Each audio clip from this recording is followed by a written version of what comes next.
ప్రస్తుతం నాగార్జున చేతిలో రెండు చిత్రాలున్నాయి. రెండు కూడా మల్టీ స్టారర్ మూవీసే. ఒకటి కుబేరా, మరొకటి కూలీ. ఈ రెండు సినిమాలు పూర్తయిన తర్వాత నాగార్జున సోలో మూవీ స్టార్ట్ అవుతుందని ప్రచారం సాగుతోంది. అయితే కింగ్ ఇప్పుడప్పుడే సోలో మూవీ చేసే ఛాన్స్ కనిపించడం లేదు. నాగ్ ఇంకా మల్టీ స్టారర్ మూడ్లోనే ఉన్నాడట. జైలర్ 2లోనూ నటించబోతున్నాడట. జైలర్ లో విలన్ క్యారెక్టర్ ఎంతగా పేలిందో తెలిసిందే. ఇప్పుడు జైలర్ 2 తెరకెక్కుతోంది. ఈ మూవీలో విలన్ గా ముందుగా పుష్ప 2 విలన్ ఫాహద్ ను అనుకున్నారు.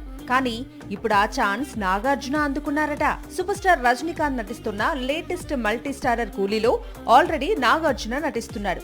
క్యారెక్టర్ ఏంటి అనేది డైరెక్టర్ లోకేష్ కనగరాజ్ రివీల్ చేయలేదు. కానీ విలన్ రోల్ అని కోలీవుడ్ చెబుతోంది. మరి కూలీలో విలన్ గా కనిపించి వెంటనే మళ్ళీ జైలర్ 2లో కింగ్ సేమ్ విలనీ కంటిన్యూ చేస్తాడా అనేది అనుమానమే. అయితే జైలర్ సీక్వెల్ కన్ఫర్మ్ కాకపోయినా తెలుగులోనే కింగ్ మరో మల్టీ స్టారర్ చేసే అవకాశాలు కనిపిస్తున్నాయి. పూరి జగన్నాథ్ చిత్రంలో తమిళ హీరో విజయ్ సేతుపతి హీరోగా నటించే చిత్రం త్వరలో రెగ్యులర్ షూటింగ్ ప్రారంభించుకోనుంది. ఈ మూవీలో నాగార్జున కీ రోల్ చేస్తున్నాడట. గతంలో పూరి దర్శకత్వంలో సూపర్, శివమణి చిత్రాలు చేశాడు కింగ్. ఇప్పుడు గెస్ట్ రోల్ కు రెడీ అవుతున్నాడు.